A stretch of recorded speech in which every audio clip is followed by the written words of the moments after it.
solo de escuchar la parte de su coro, otras que van a tener que pensar un poco porque va a ser parte de un contexto clínico que va a generar 2 o 3 preguntas probablemente a partir de un caso clínico, ¿sí?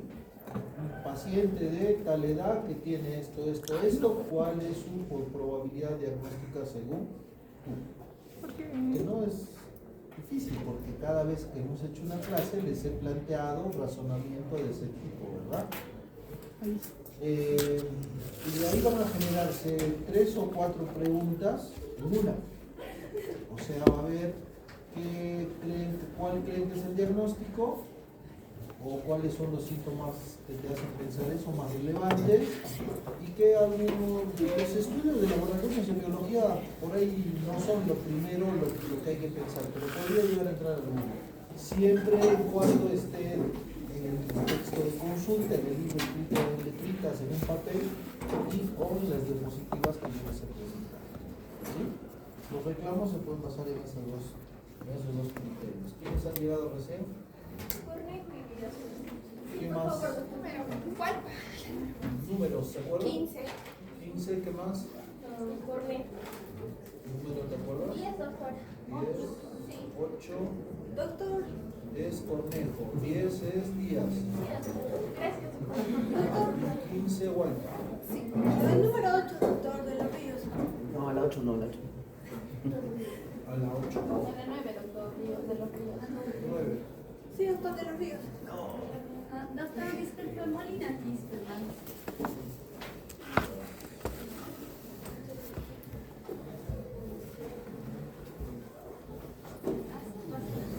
¿Alguien más?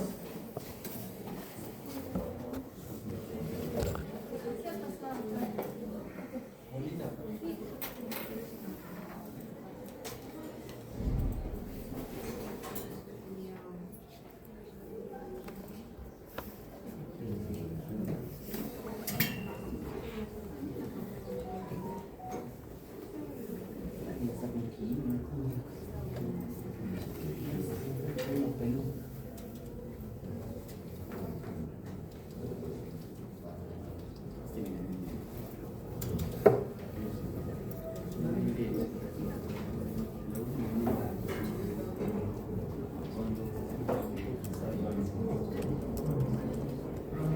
Bueno, vamos a empezar, vamos a hacer una clase breve, puntual.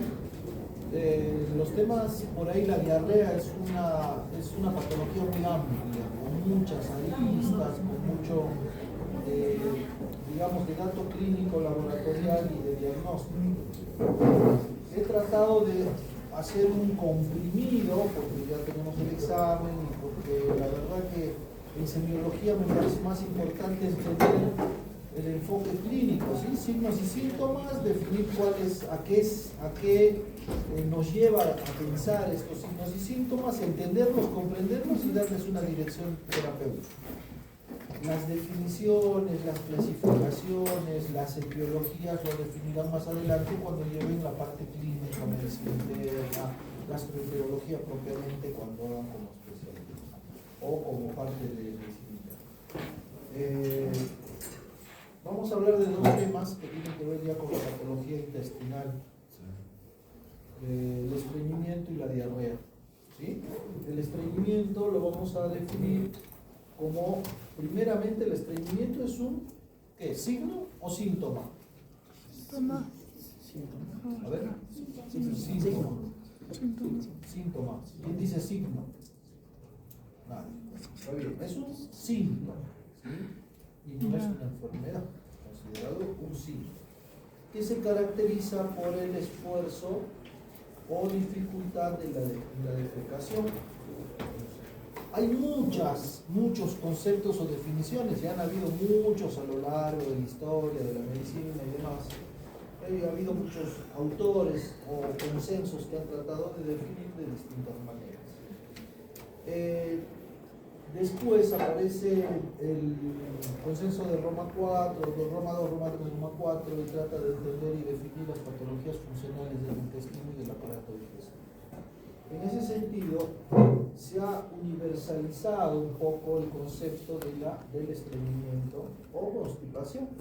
y se define como el esfuerzo o dificultad para defecar en más del 25% de veces.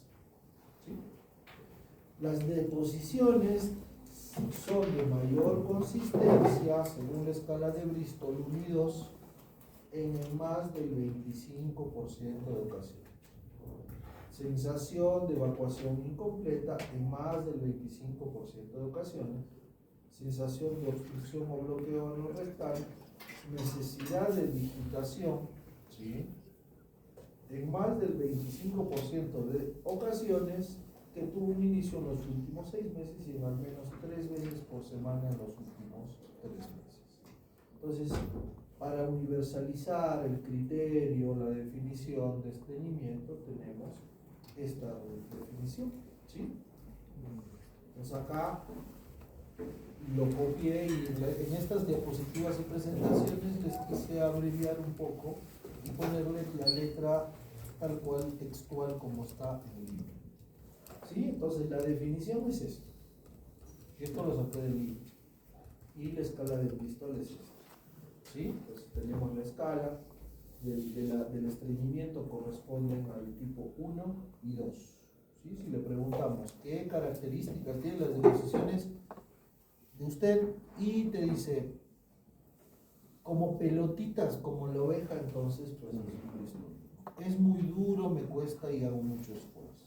¿Sí? Bristol 1, 2.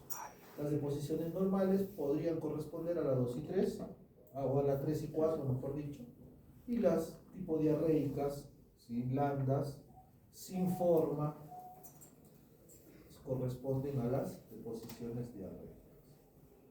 El estreñimiento afecta al 7.5% de la población mundial. La estadística por ahí es muy variable, cambiante, ¿no? En base a que han cambiado las definiciones en los últimos 15 años. Entonces, al cambiar la definición, el diagnóstico varía, los criterios diagnósticos varían y la epidemiología también. Es más frecuente en mujeres, debido también a hechos culturales. Las chicas, las mujeres a veces no pasan fácilmente a un baño, qué sé yo, prefieren hacer continencia, aguantar, inhibir el reflejo fecatorio, y eso puede condicionar fisiopatológicamente al estreñimiento constipación. En el Perú, según la estadística del 2007, que es la que encontré, casi un 25% de la población general del Perú sufre de estreñimiento constipación con los criterios clínicos antes mencionados. Es un motivo de consulta muy frecuente, o sea que cuando ustedes empiecen a hacer la práctica clínica, probablemente tengan muchos pacientes, o el 20% de pacientes con estreñimiento constipación. Y esta primera clase ojalá les sirva para empezar a mirar y entender un poquito esta patología. Afecta la calidad de vida del paciente. El paciente viene y está muy angustiado, estresado, ansioso, ¿sí? Porque no puede tener necesidades o no tiene de manera adecuada, no le produce satisfacción. ¿Cuáles son los factores de riesgo? Edad avanzada, ¿sí? También lactancia. Acá esto lo saqué también del cuadro del libro. Pueden ser primeras etapas de la vida o las edades avanzadas, puesto que en estos dos momentos de la vida el intestino cambia la microbiota, cambia la motilidad, los niños se están madurando, entendiendo y adaptándose a la dieta habitual del entorno y de la vida diaria de esa persona, y en la edad adulta pues está en una etapa de capaz compromiso de una calidad alimentaria, de alimentación o de tipos de alimentos poco adecuados, ¿sí? La postración, la falta de movimiento, el embarazo por el tema hormonal puede cambiar la constipación. De hecho, eso también lo van a ver muy frecuente en su práctica, la polifarmacia en pacientes añosos o que tengan enfermedades crónicas, y pacientes, viajes últimos, dieta baja en fibra, ¿no? Patología muy frecuente. Hoy vimos un caso de un niñito, ¿no?, de 1 año y 4 meses, que le habían hecho una cirugía por una malrotación intestinal, si mal no recuerdo, y que como consecuencia le produjo un estreñimiento. No tenía deposiciones, se preocuparon, le hicieron una imagen contrastada y había una parte obstructiva. Aquí, cirugías recientes. Una cirugía conduce o produce un proceso inflamatorio que de todas maneras va a alterar la función en ese momento, ¿no? Entonces puede producir un hilio, una parálisis del intestino a causa de un proceso inflamatorio postquirúrgico. Entonces, estos son los factores de riesgo que hay que reconocer para entender o tratar de interpretar la causa del estreñimiento. Escasa actividad física, la raza, nivel socioeconómico bajo, el sexo femenino, ya dijimos, y el uso de ciertos medicamentos. Bueno, ¿qué es la defecación?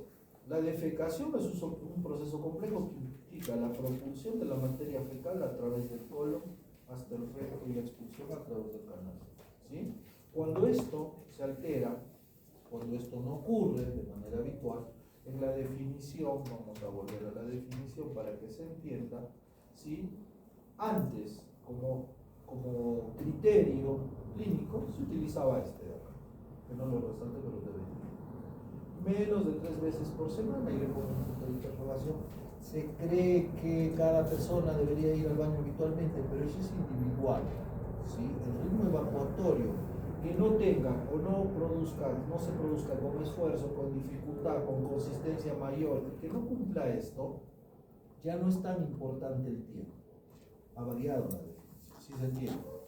Es más importante el criterio de las formas, ¿sí?, de defecar que el número de veces. Entonces volvemos al cuadro de donde estábamos y decimos es un proceso complejo que implica la propulsión de la materia fecal a través del recto, según lo habitual. Cuando se rompe, una persona viene y te dice, bueno, yo voy al baño cada interdiario, sin esfuerzo, Bristol 3, y porque yo trabajo, como y mi rutina es así. ¿Se debería interpretar como estreñimiento? No, porque no tiene los criterios. Entonces, volvemos acá, y para entender, el estreñimiento sería eso, ¿no? La dificultad, la expulsión dolorosa, Bristol 2 o 3 y demás. ¿Y por qué se produce?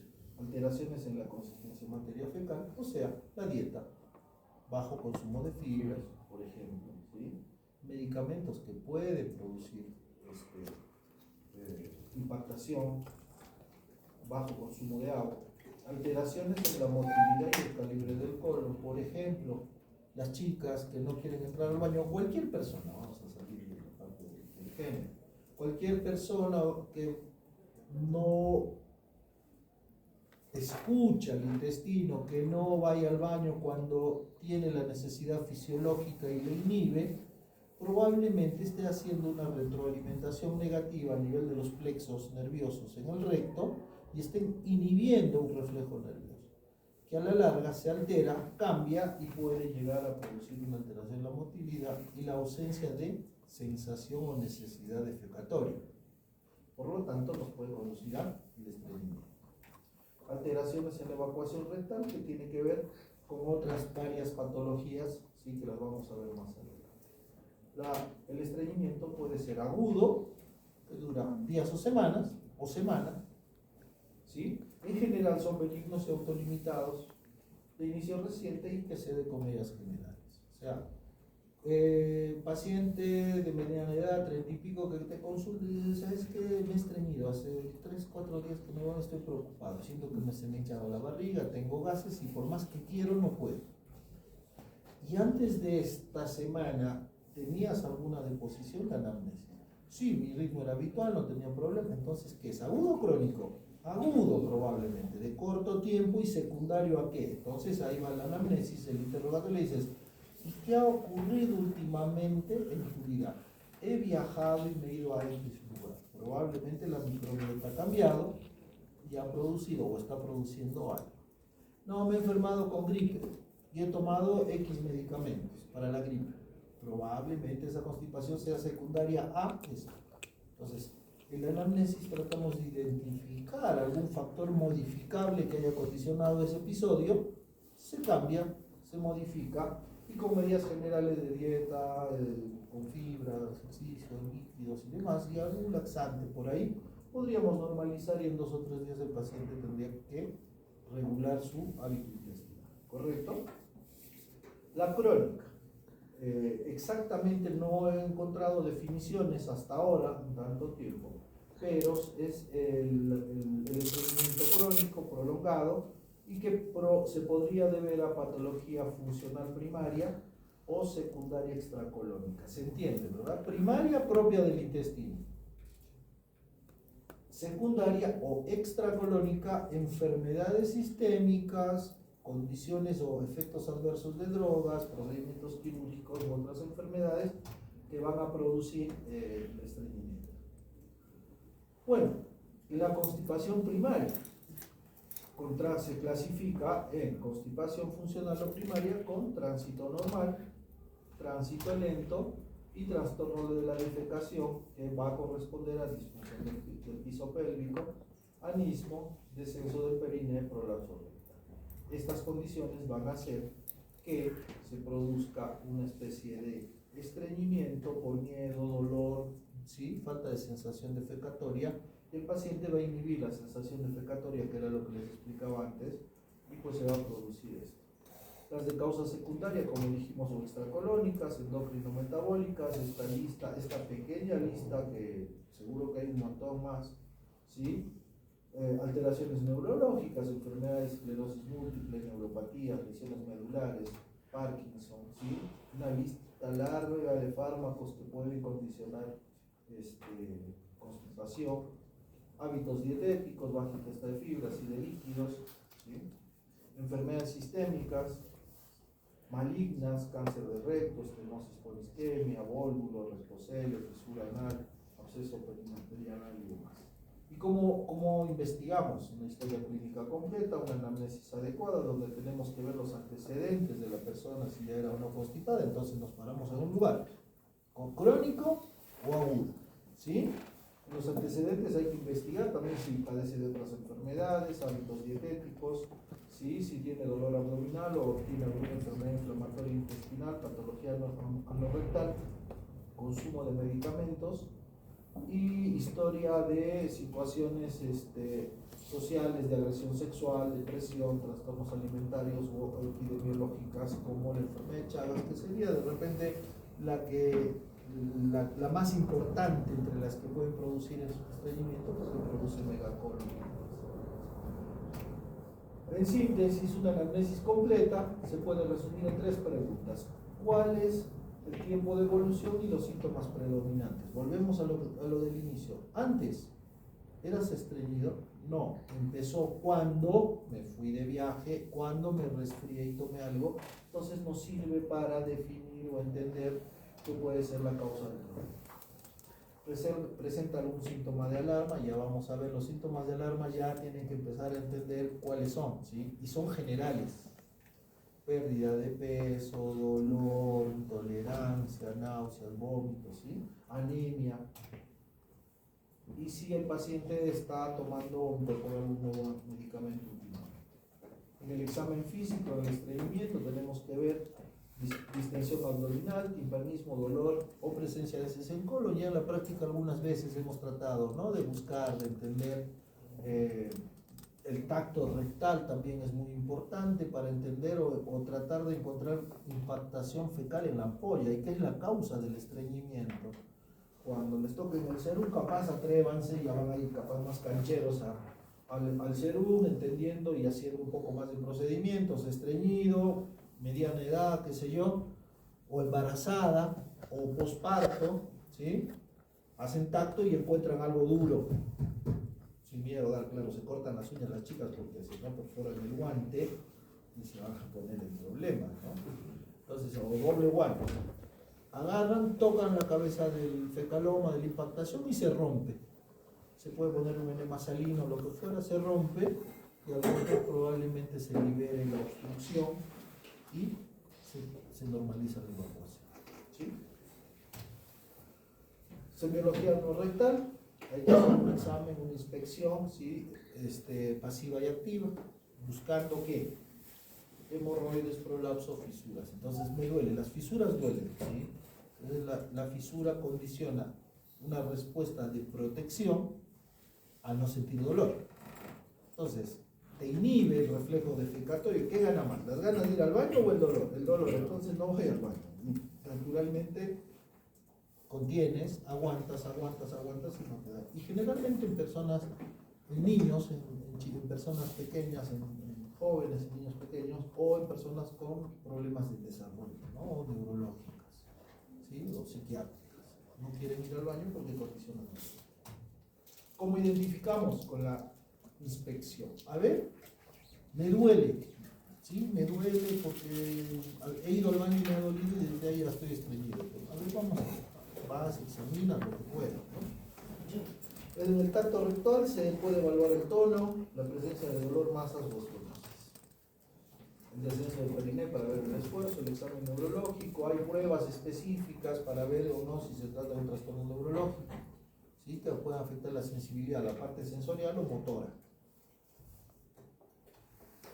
Identificación de la escala de Bristol, ya dijimos, tipo 1 y tipo 2, tipo estreñimiento, tipo 3 y 4 normal y tipo 5, 6 y 7 tipo diálogo.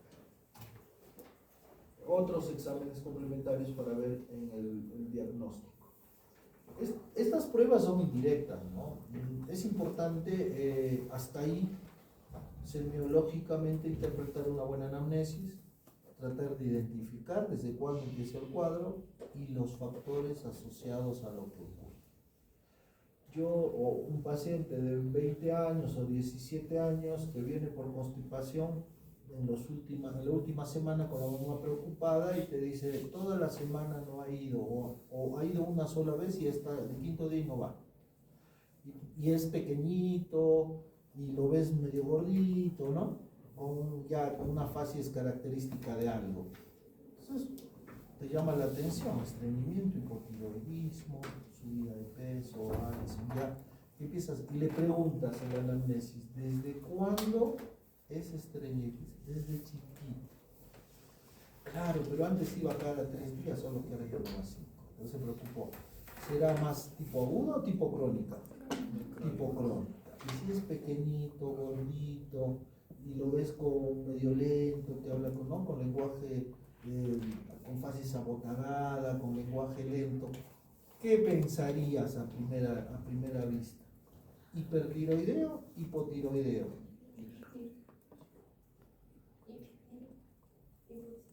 Hipo, ¿no? Porque el hiper, ¿qué produce? Muy bien, o sea, por decirte algo, ¿no? Ese paciente. Pero si viene un paciente que es, ¿cómo se llama? Guía turístico y se ha ido de viaje con un grupo, no sé, a algún lado y ha vuelto y se ha estreñido. Y le preguntas, ¿antes eras estreñido? No sé qué me ha pasado. ¿Será agudo o crónico? Agudo, ¿verdad? Entonces la anamnesis nos va a poner en un lugar en el que vamos a poder empezar a interpretar lo que puede estar pasando. Y la altura también. Sí, la altura también tiene mucho que ver. Por ejemplo, todos han ido a la costa, ¿sí? Todos han cambiado de Cusco, se han ido. ¿Han sentido alguna vez algún cambio intestinal? ¿O al ir o al volver? Al ir, probablemente el tránsito intestinal demore un poquito más. Y en la altura, uno empieza a ir más veces y más veces. ¿Sí? Dependiendo de la adaptación fisiológica de uno. Sí, de la adaptación. Todavía no está estudiado, pero como dice el doctor Ernesto, capaz vamos a empezar a hacer un poco de estudio de ciencia. ¿Sí? Entonces, en el diagnóstico, ¿qué vamos a pedir? Exámenes de laboratorio. ¿Para qué? ¿Para qué nos sirven los exámenes de laboratorio? Y esto queda para todo, no solo para el estreñimiento. Para ver marcadores de gravedad, banderas rojas. O sea, si tiene estreñimiento y anemia, ¿me llama la atención o no? Obvio que no. Y si no tiene anemia, bueno, diré, bueno, nos parece que no está sangrando, no está con una enfermedad grave consultiva, ¿verdad? Listo. PCR-BCG. ¿Para qué servirán estos marcadores? Que junto con la anamnesis nos va a servir. ¿Qué tipo de deposiciones tienes? Líquidas, blandas, ¿de qué características? A ver si hay procesos inflamatorios, porque son marcadores inflamatorios, tiroides, metabólicos, de calcio y etc. Estudio del tránsito colorectal, prueba de expulsión de válvula.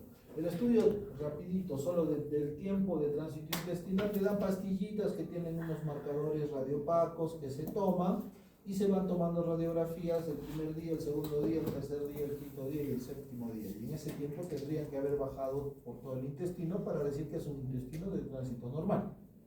Si esos marcadores radiopacos quedan separados y todavía persisten dentro del intestino, se dice que es un intestino con tránsito lento. Entonces la terapéutica va a procinéticos, ¿sí? Prueba de expulsión de balón, se mete una sonda, primero se mete en la parte del ano, una sonda que sensa la presión para ver si hay hipertonía del ano, ¿sí? Ano recto, digamos.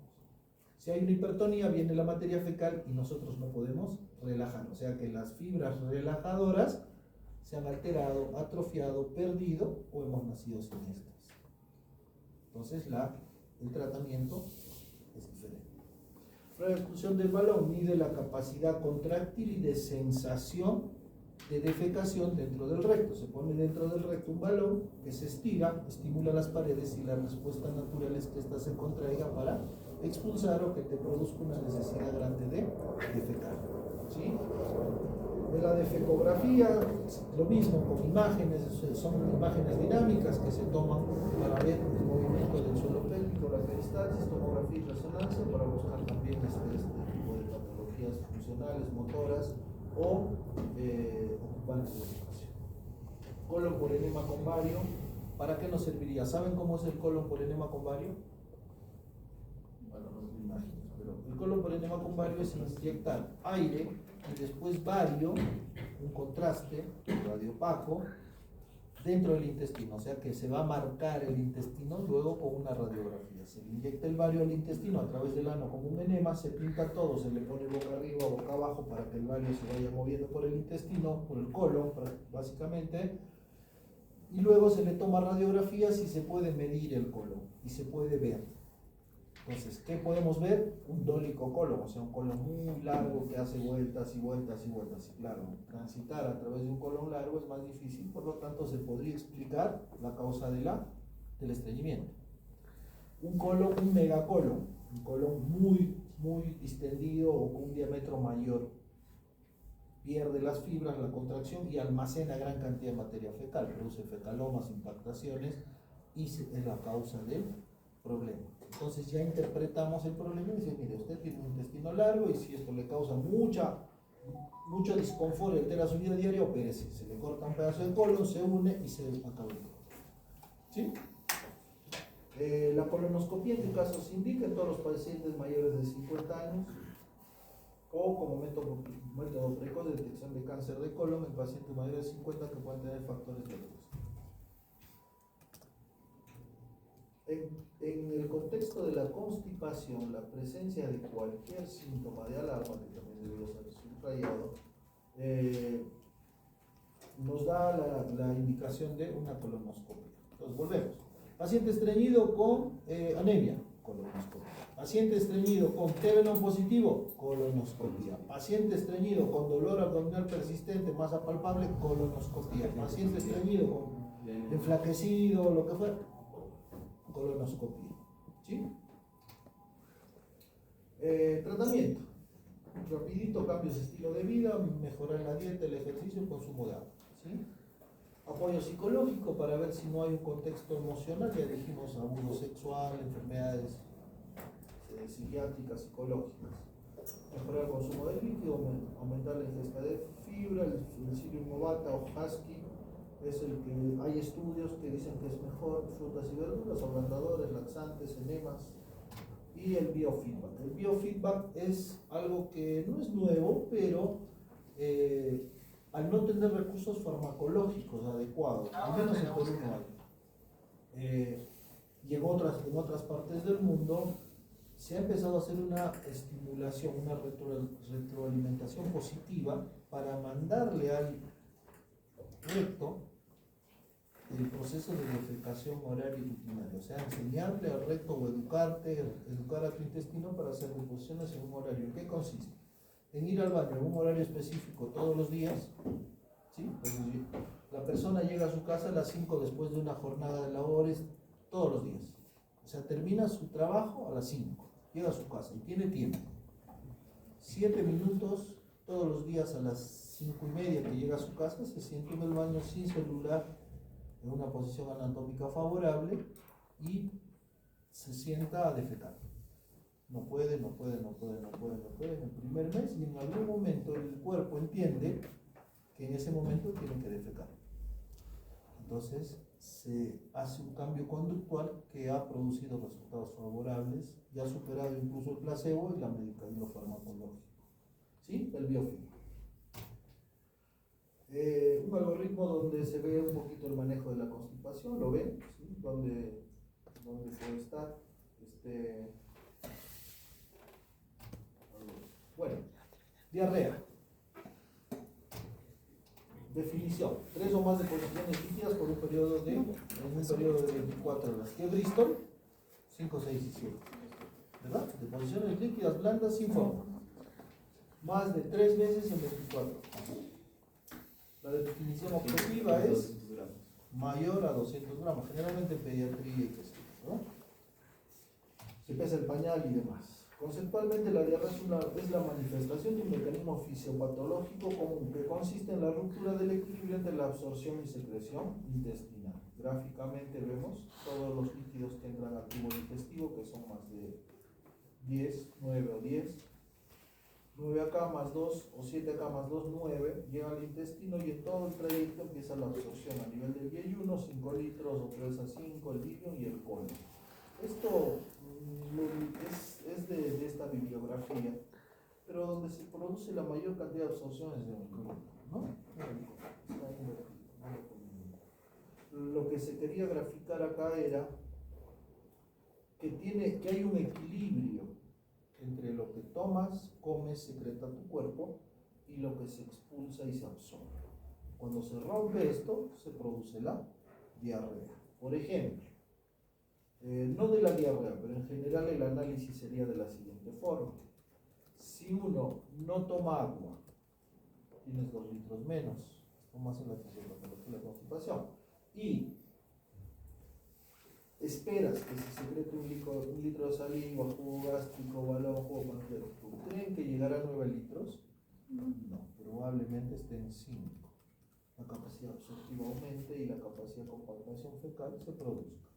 Si nosotros tomamos un líquido normal y hay una alteración a nivel de la absorción, entonces la diarrea es una alteración de la absorción o un aumento en la secreción intestinal.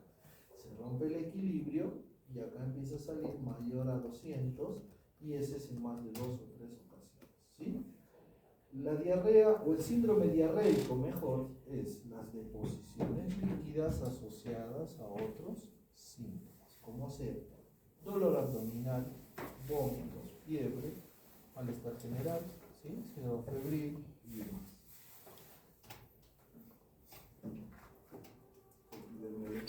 En el Perú, en los últimos años, ¿sí?, la incidencia de diarrea es del 35 por cada 10.000 habitantes, o sea que es alto, ¿sí?, de que depende. Ha ocasionado 8 muertes en el 2024 hasta el momento, fuente del Ministerio de Salud, Gobierno del Perú. Las enfermedades diarreicas son la tercera causa de muerte en niños, ¿sí? Cada año la diarrea mata 443.000 niños. A nivel mundial, esto es diarreas agudas, ¿no? La diarrea crónica afecta al 5% de la población. Entonces, si bien es cierto, las diarreas pueden ser agudas y crónicas, con la que uno se va a encontrar con mayor frecuencia son las agudas. Y tenemos que aprender a reconocerlas, ¿sí? ¿Qué es una diarrea aguda, una diarrea crónica? ¿Y cuáles son los factores de riesgo que van a ocasionar estas? Menores de 5 años, ancianos, individuos desnutridos, inmunocomprometidos, con tratamiento antibiótico prolongado, hospitalizaciones, los viajeros, la diarrea del viajero, nivel socioeconómico, falta de acceso a agua, saneamiento básico, hacinamiento, falta de hábitos de higiene, alergias, intolerancias a ciertos alimentos, muy importante, ¿sí? Manejo inadecuado de alimentos, probablemente problemas del tubo digestivo secundarios a cirugías o el uso prolongado de medicamentos en pacientes sanos. Según la temporalidad, puede ser aguda, prolongada o crónica, ¿sí? Aquí están los momentos, podría ser una pregunta del examen, porque hay que aprender a diferenciar esta con sus causas probables. Diarrea aguda, la más frecuente, ya vimos. La causa más frecuente es las infecciones o de la causa infecciosa, virales, parasitarias o bacterianas. Las toxinas son las que producen el daño a nivel de la mucosa, ¿sí? Y producen el aumento de secreción o la falta de absorción. ¿Cuál es la etiología de todas estas? Con que sepan que hay infecciosas de causa viral bacteriana y las más prevalentes son estas, alcanza. Acá de nuevo vemos, ¿sí? Según la etiología de una diarrea aguda infecciosa, acuosa o con sangre, ¿no? Acá están las disentéricas por Shigella, E. coli, la enterohemorrágica o por Clostridium. Y las acuosas por el vibrio cólera o los virus, ¿no? Los rotavirus, adenovirus o crisposporidium en pacientes inmunocomprometidos. Y las diarreas crónicas se agrupan según sus mecanismos fisiopatogénicos. Se reconocen 5. Diarrea inflamatoria, daño en el epitelio absortivo de liberación de citocinas y otros mediadores inflamatorios, y suelen estar acompañados de fiebre, dolor y hemorragia. ¿Sí? Entonces, ¿qué diarreas están asociadas o acompañadas de fiebre, dolor y hemorragia en el contexto de un proceso inflamatorio? Las inflamatorias por colitis o tipo, ¿no? Enfermedad inflamatoria. Dijimos BCG, velocidad de sedimentación globular, y PCR, ¿verdad? Pues si estas están elevadas, ¿en qué pensamos? En inflamatorio. Pues por eso tenemos que pedir si te sale elevado. Es cierto, no es específico, pero diarrea con moco, con sangre, con dolor abdominal, con fiebre, con PCR y BCG elevado y cultivo negativo, inflamatoria, ¿no? Entonces ya al toque en tu casa, ¿no? O pseudo. Osmóticas. Las osmóticas son las que se producen a consecuencia de que no se absorben los solutos y producen retención de agua en la luz intestinal. Además, incrementa las secreciones intestinales mediadas por el daño específico, las toxinas de bacterias, bla, bla, bla, bla. ¿Sí? Importante para semio entender que hay una acumulación de sustancias que no se absorben y que estas jalan agua, por lo tanto la diarrea va a ser acuosa. Intensa, ¿sí? Un aumento de la osmolalidad intraluminal es causado por elementos exógenos que no se absorben y debido a alteraciones en su digestión. Por ejemplo, la lactosa, hidratos de carbono, lactulosa, antiácidos y laxantes. ¿Sí? El hecho clínico significativo es de que cuando no está la sustancia, la diarrea se da. ¿Sí? Osmótica. Si no está expuesto, está en dieta, NPO, probablemente la diarrea sale. Característico de las osmóticas a causa de la acumulación de solutos, ¿sí? Que produce salida de líquido o aumento de la retención de líquido en la luz intestinal y produce diarrea. Las secretoras.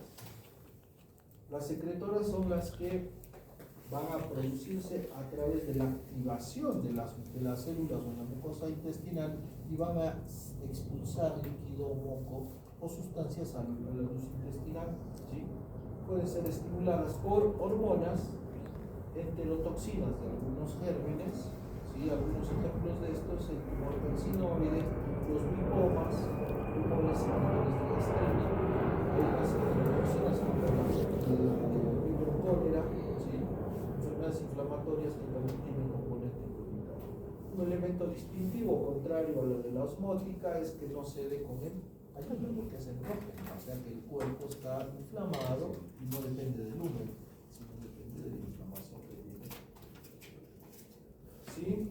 Se prolonga por tiempo y puede producir deshidratación y trastornos hidroelectrolíticos graves. Diarrea malabsortiva. Entonces tenemos inflamatoria, osmótica, secretora y malabsortiva. Está medio fácil, ¿no? Está medio fácil. Inflamatoria, osmótica, secretora y malabsortiva. Y cada una ya más o menos en chiquito se entiende. Una se ve con el ayuno, la otra no.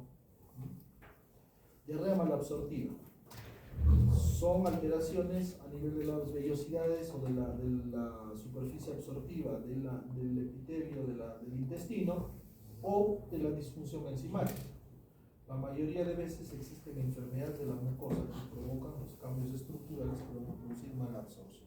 Por ejemplo, giardiasis. ¿Sí? Por ejemplo, estructura electromitado. Por ejemplo, insuficiencia pancreática. La característica es de que las heces o deposiciones contienen alimentos o sustancias no degradadas, por ejemplo, grasa, deposiciones grasosas que flotan en el inodoro o que manchan con características de grasa. Y que dicen, ¿no? Es como grasa, no sé qué ha pasado. Bueno, lientería, presencia de alimentos sin digerir, enteros, ¿sí? Mal absortivas. Tiene reacciones intestinales amplias, drenaje linfático insuficiente, disfunción hormonal o enzimática. Estas diarreas se caracterizan por marcada pérdida de peso y déficit nutricional. ¿Has bajado de peso? Sí. Entonces no estás absorbiendo los nutrientes. Es frecuente que estos pacientes presenten anemia, hipoalbuminemia, hipocalcemia. Es un orientador importante lo que les decía la esteatorrea. Heces grasosas, que flota y qué sé yo. Pero no veo, doctor, ¿cómo voy a ver? Yo no veo cuando voy al baño. Bueno, es un examen de materia fecal. Siguiente paso. ¿Verdad? Y por último, las alteraciones en la motilidad intestinal que causan diarrea. No está tan clara, pero se cree que son secundarias a enfermedades sistémicas, por ejemplo, el hipertiroidismo, por ejemplo, trastornos metabólicos neurológicos, ¿sí? Entre ellos la diabetes, el hipertiroidismo, esclerodermia, cirugías, asas ciegas postquirúrgicas, vagotomías, intestino. Diagnóstico, anamnesis, de nuevo vamos a determinar cuándo empezó, cómo empezó, para contextualizar y definir si es aguda o es crónica. Si es aguda, dice el libro, dijo el pata, dijo el doctor, ya entendí que las agudas en general son pacientes que tienen por corto tiempo y menos de 2 semanas y se deben generalmente a factores desencadenantes identificables. Y con medidas generales se controla. ¿Sí? Ahí vamos al concepto, mayor a 2 semanas y mayor a 4 semanas. Información epidemiológica, de dónde vienes, ha estado expuesto no a nuevos alimentos o gérmenes o lo que fuera, áreas endémicas. ¿Sí? Ingesta reciente de cevichito en la calle, ¿sí? Los viajes realizados, afección en otros miembros de la familia o compañeros de la comunidad, niños en general. Preguntas y dices, en el jardín, en la escuela, los primeros días, marzo, abril, diarrea todo, ¿no? En mancha. La administración de antibióticos recientemente, considera presencia de factores de riesgo como enfermedades de transmisión sexual. De hecho, en el libro creo que hay un caso clínico donde se habla, ¿no?, de un paciente joven que no tiene factores de riesgo y que tiene diarrea y luego le detectan un VIH a partir de la diarrea y la pérdida de peso. Entonces, pacientes que vean, jóvenes que vienen, no sé, tipo broma, ¿no?, de Puerto Maldonado, de Quillabamba, donde hace mucho calor, ¿no?, y dice que no se usa mucha ropa, qué sé yo. Entonces, vienen con su diarrea 3 meses trabajando allá, en minas, en lo que fuera, casos reales, ¿no? Y vienen jóvenes con diarrea y pérdida de peso, no se me ha caído mal algo, si le comí mal pescado, no comí pescado, no comí lo que no debía, ¿no es cierto? Entonces, le haces los análisis y ahí dices, che, y este pata ha enflaquecido, ha perdido peso, tiene diarrea que no se puede tratar y viene de allá. ¿No? Entonces, ver y considerar en la anamnesis dónde ha estado, qué ha hecho y si la diarrea, como dije, es más de 2 semanas, más de 4 semanas, ¿y a qué se asocia? ¿Sí? Ya le preguntarás, pues, ¿tienes novia y demás? Las diarreas agudas son de intensidad moderada, autolimitadas en general, son los soportes. Todo el mundo va o vienen después de ir a la farmacia y ya les han dado como 4 o 5 antibióticos. No se sabe si les han curado antibióticos, qué sé yo, ¿no? Entonces, en general, las diarreas agudas son virales, la mayoría, casi un 70%, más de los casos de intervención terapéutica no va más allá de una adecuada hidratación, agentes sintomáticos, ¿sí? Es importante tener este concepto y ya también es necesario realizar estudios de investigación porque se han dado primero 3 o 5 días, le dicen, mira, la diarrea puede durar 3 o 5 días, toma tu electroral, tu sal de rehidratación, con analgésico y anda a comer suavecito, ¿no? Un par de días, tranquilidad, reposo, para que no vaya al examen. Bueno, esto es una línea de tiempo, más o menos, un gráfico donde nos muestra qué es agudo, qué es crónico y cuáles son las patologías infecciosas con las más comunes, ¿sí? Las infecciosas y inflamatorias. El examen físico, ¿qué debemos hacer? La diarrea como principal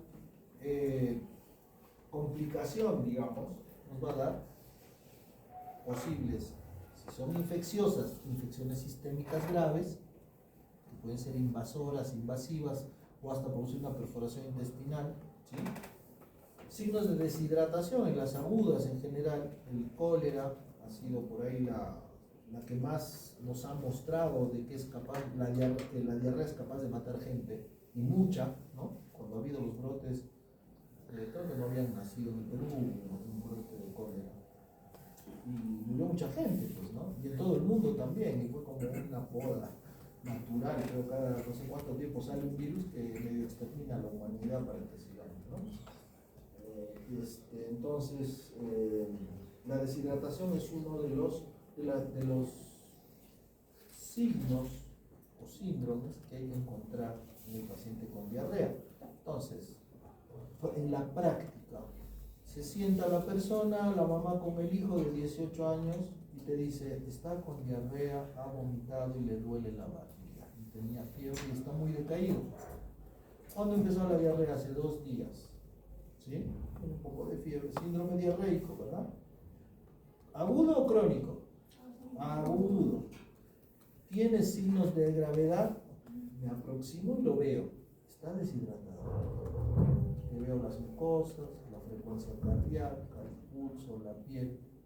¿Sí? Ahora vamos a ver acá, creo, deshidratación leve, moderado, severa y trato la deshidratación. Si tiene signos de peligro, identifico y también trato, o digo, no, mire, se tiene que hospitalizar porque no tolera la vía oral, porque le doy de tomar y lo vomita, y pues ¿cómo le hidratamos? Es lo mismo, ¿es cierto? Y probablemente haya tenido un desequilibrio electrolítico, lo que ha condicionado un hilio y lo que condiciona que lo que le das vomite, porque ya no tiene ruidos. Entonces la semiología y el examen físico nos va a mostrar signos de deshidratación, signos de movimiento intestinal, ruidos hidroaéreos y tolerancia oral, ¿verdad? Además del estado de conciencia, por ahí viene tirado el pata ya que está desorientado y demás, es grave, ¿verdad? Características de signos de abdomen agudo. ¿Tiene su hijo? Pase la camilla, lo voy a examinar. Abdomen blando depresible con ruidos presentes. Parece que no es grave, ¿no? Parece que no hay perforación, ¿no? Me voy quedando tranquilo. Estos hallazgos se pueden acompañar a ciertas enfermedades. ¿Qué exámenes complementarios vamos a solicitar? Estos, materia fecal para establecer si tiene o no inflamación, leucocitos en materia fecal o reacción inflamatoria en materia fecal. ¿Qué vamos a buscar? Agentes con cultivos o exámenes de tinción directa. ¿Sí? Te dicen, tiene cocos, tiene lo que fuera. El frotis rectal resulta útil en algunos casos para ver algunos gérmenes frecuentes. El estudio endoscópico está indicado ante la persistencia del cuadro y la sospecha de la enfermedad inflamatoria del colon, o sea, tiene marcadores inflamatorios de posiciones características de proceso inflamatorio, secretora, con moco, pus, fiebre, dolor abdominal, PCR elevado. Bueno, vamos a entrar a ver qué es lo que tiene, ¿no? Y antecedentes, además. ¿Qué otros exámenes? Para descartar procesos de mala absorción, ya vimos, ¿no? Tipo malabsortiva. ¿Cuántos tipos de diarrea crónica hay? Otro. Uno de ellos, precursores hematopoyéticos, a ver cómo está, si tiene anemia o no. Vitaminas, ferritina, albúmina, ¿sí? Colesterol, así. Todos estos marcan, si están bajos, ¿qué tipo de diarrea puede ser? Porque todo lo que debe nutrir se va, ¿verdad? Se puede pedir un estudio para enfermedad celíaca, poco común aquí, pero sí se puede pedir. Medición de la gastrina en casos de que sospechemos de causas secundarias endocrino-metabólicas, por ejemplo, ¿sí? el cortisol, si hay Addison y otros marcadores específicos. Complicaciones, lo que dijimos. Paciente que viene a la consulta con cuadro de diarrea. ¿Cuánto por ciento es la diarrea crónica en la población? Acabamos de decir, ¿no? 5. Ya, ponte 10. Si alguien viene con diarrea, lo más común es que tenga una diarrea crónica o aguda. Aguda, ¿no es cierto? ¿Y en base a qué? ¿Cómo defines que es aguda? ¿Cómo te llamas? ¿Cómo te llamas? Ceci. ¿Cómo defines que es aguda? Porque ya está la señora con su hijo. Dios mío. Por el tiempo. El tiempo. El tiempo nos va a decir si es aguda o crónica. Mayor a 2 semanas, menor a 2 semanas. ¿Cuándo ha empezado? Hace 7 días, 6 días, 5 días. ¿Es aguda o crónica? Aguda. Y antes tenía, no, recién. Está yendo al gimnasio porque dice que su chica le ha terminado y quiere buscarse otra chica y está yendo al gimnasio para agarrar masa muscular. Y el psicólogo le ha dicho que en vez de fumar y tomar, vaya al gimnasio. Es cierto, está deprimido. Entonces ha empezado a tomar una sustancia que le dan al gimnasio, que son proteínas, y de repente pata diarrea. Antes no era, porque antes tenía su chica y comía bien y estaba feliz. Ahora está triste, sin chica y toma polvo para músculo. Hace menos de una semana. Entonces, ¿es una diarrea aguda o crónica? ¿Caso la vida real, sí o no? ¿Qué me pasa? No les ayudo. Bueno, aguda o crónica. Aguda por evolución. Probablemente, ¿a qué se deba?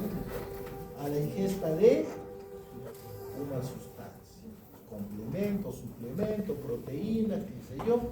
¿Y qué le dices? Bueno, me voy a evaluar. ¿Está con complicaciones o no? No, está hidratado, le duele un poco, pero tolera la vía oral. Sales de rehidratación, analgésico, váyase a su casa. Si vomita más de 4 veces por hora, si tiene fiebre que no se contiene, y si le duele mucho, va al hospital o a la guardia para que lo vuelvan a evaluar en 24 horas. ¿Sí? Identificamos las banderas rojas o las posibles complicaciones, muy importante. Y una vez que hacen esto, ya se puede ganar la vida tratando diarreas. Todo el consultorio se atiende diarreas. Ya con diarreas algo se lleva, ¿no? Y bueno, eso. Si encontramos pautas de peligro tipo disminución de ruidos intestinales, vómito persistente, pensaremos que puede haber una alteración hidroelectrolítica. En una parte de la presentación decimos que en las diarreas agudas, sin signos de alarma, no está indicado hacer ningún tipo de estudio. Porque tú le haces el estudio y todo te da normal y al segundo día con el agüita ya se ha recuperado. Entonces, las tomas. Pero si identificas factores de riesgo, fiebre más de 38,5, dolor abdominal intenso o severo, disminución de ruidos intestinales, presencia de sangre en las deposiciones, ¿sí? Baja de peso, últimamente ha bajado de peso, sí, doctora, ha terminado con su chica y está tomando ese polvo, pero ya venía mal. O sea, ya venía mal. Hace como 4 meses estaba todavía con su chica y era feliz, y hace 4 meses empezó a bajar de peso, no sé por qué, mijito. ¿No es cierto? Ha perdido peso, pauta de alarma, entonces me fijaré un poco más. ¿Sí? Y ver pues el estado general, anemia. Bueno, aquí están un poco las complicaciones: dolor, hinchazón, náuseas, vómitos, fiebre, posiciones con sangre, moco, pus, tenés, quiere ir al baño, pero no puede. Él está inflamado, el recto, está estimulando la defecación, probablemente tenga una ameba, ¿no? Y le haces una agua y tiene leucocitos positivos, sangre y ameba. Muy bien. Para ver la complicación, que es la deshidratación, tenemos muchas escalas. Esta por ahí nos va a mostrar apariencia general: sediento, inquieto, letárgico. ¿Cuál es el primer síntoma de deshidratación? Síntoma de deshidratación, el primerito, en niños y en adultos. ¿Cuál?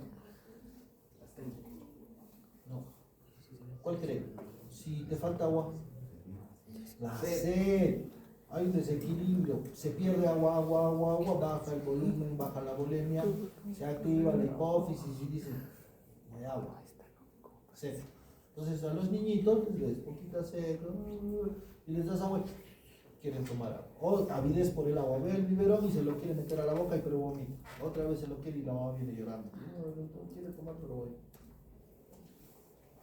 La sed, ¿sí? Sediento, inquieto, letárgico, poco irritable, somnoliento, con frío, sudoroso, comatoso. Ojos. Esto es una escala de niños, ¿no? Acá dice, ¿no? Entonces, pero de todas maneras, es muy importante que lo entiendan y lo sepan. Los niños muestran signos de deshidratación muy rápido. Están tranquilos en la mañana, la mamá vuelve a recogerlos a la guardería en la tarde y están así, manchados, como un trampo. No responde, le haces la mano así y se cae. Les das un biberón de sal de rehidratación y despiertan, ¿no? Es medio mágico. Los niños son muy sensibles a eso. Entonces, la mucosa y el volumen de líquidos en el cuerpo se va a notar fácilmente. Signo de pliegue positivo, ¿sí? En el abdomen, ¿viste? Todavía no he hecho pediátrica, semiología pediátrica, nada. Bueno, signo de pliegue, ojos hundidos, ¿sí? Mucosas secas, falta llantos sin lágrimas. ¿Qué muestra? Deshidratación. Membranas húmedas, pegajosas secas, lágrimas presentes disminuidas, peso corporal en niños, ¿verdad? Ha bajado de peso. ¿Ves la tarjetita? Porque siempre las mamás ya saben, por suerte ya se han educado en ese tema, ¿no? Vas al control con su tarjetita, vacunas, nutrición, peso, talla, y entonces puedes determinar cuánto peso ha perdido. Si ves que el control ha sido el miércoles pasado y ahora es martes, han pasado 4 días, y el niño pesaba de 2 años por ahí 12, 13 kilos o 14 kilos y ha perdido ahora 1,5 kilos, está en este grupo, ¿no? Entonces está deshidratado, desde paso está medio quejumbroso, con ojitos hundidos. ¿Qué haces? Está con una deshidratación por lo menos leve a moderada. Entonces, el aporte líquido, le dices, quédate acá, agarras tu volumen y le das por cucharita a la mamá. Empieza a rehidratarlo, si tolera, continúa, si no tolera, endovenoso. Pero eso ya lo veremos, ya lo verán más adelante. Tratamiento, sales de la hidratación oral, evitar la lactosa. Se ha visto que la lactosa es un azúcar que no se absorbe fácilmente a nivel del lumen intestinal, tiene una carga proteica que produce incluso reacciones alérgicas y empeora todo. ¿Sí? Es como la suegra, son casadas. Es como la suegra.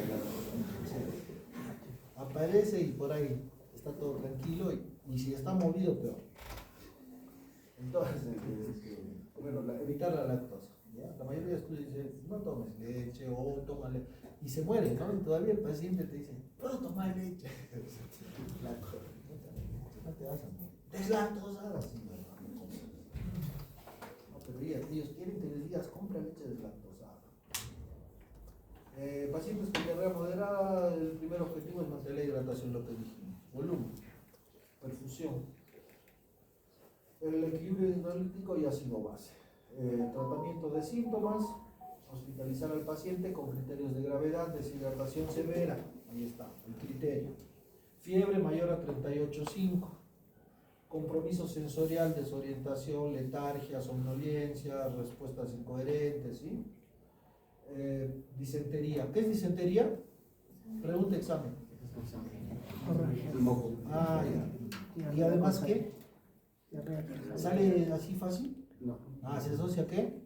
A pujo y tenesmo, ¿no es cierto? Pujo, tenesmo, presencia de... ¿A qué se debe generalmente? A mediasis. Casi un 60 o 70% a mediasis. ¿Sí? Adultos mayores, comorbilidades, pues, diarreas, diabetes, ese es con sangre, ya pues no, atenti, que acá algo va a pasar. ¿Los agentes antidiarreicos se deben usar o no? No. ¿Cuándo sí? Bueno, es una diarrea. No. A ver, ¿alguien más? Ya, el antidiarreico. Paciente con diarrea. ¿Le das antidiarreicos sí o no? No, está bien. ¿Cuándo si le das? En el primer peldaño no le das. ¿Qué haces?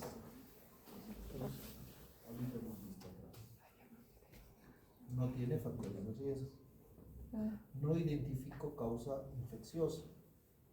Y el paciente tiene una diarrea crónica. O sea, el pata o la chica no puede vivir porque tiene diarrea. Se sube al combi para llegar a la Collana y no llega. No, encima porque tiene clases, encima porque tiene examen. O sea, le altera la calidad de vida. No tiene patología infecciosa.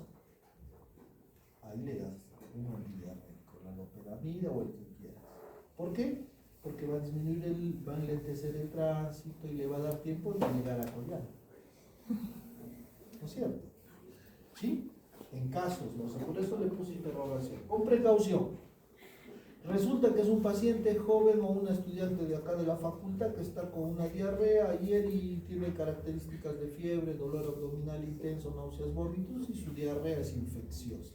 Y se va corriendo a la farmacia y se compra un antidiarreico porque tiene que llegar a dar un examen. Resulta que la catarsis, la expulsión, ¿sí? El mecanismo de protección intestinal es desprender la mucosa, atrapar el germen o el agresor y expulsarlo, ¿verdad? Entonces la diarrea es un poco ese mecanismo de defensa también. Si nosotros le damos un antidiarreico, disminuimos los factores de protección del peristaltismo, el movimiento intestinal, y el germen se queda dentro cultivando y crece.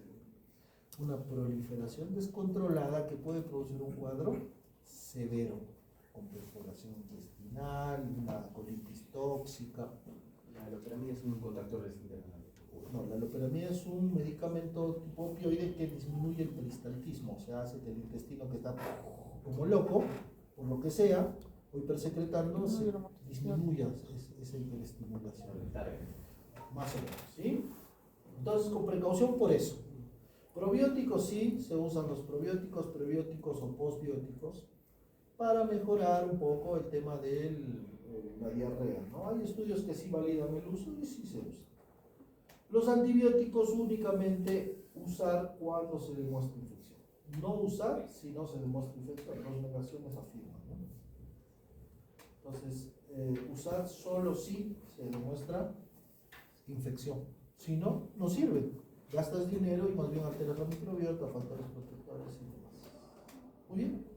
Eso es todo resumidito de diarrea. Hay 5 cosas que tienen que saber: factores de riesgo, complicaciones, diferencias entre aguda y crónica, las crónicas cuáles son y por qué más o menos enfermedad pueden atribuirse. ¿Sí? Estreñimiento, 2 tipos: primario, secundario, colónico, extracolónico. Extracolónico, esto se debe a, puede ser. ¿Listo? Muy bien, chicos. Que les vaya bien. El jueves voy a preparar el examen para el jueves. Vengan tranquilos, relajados y relajadas. Tómense agüita de azar por las dudas.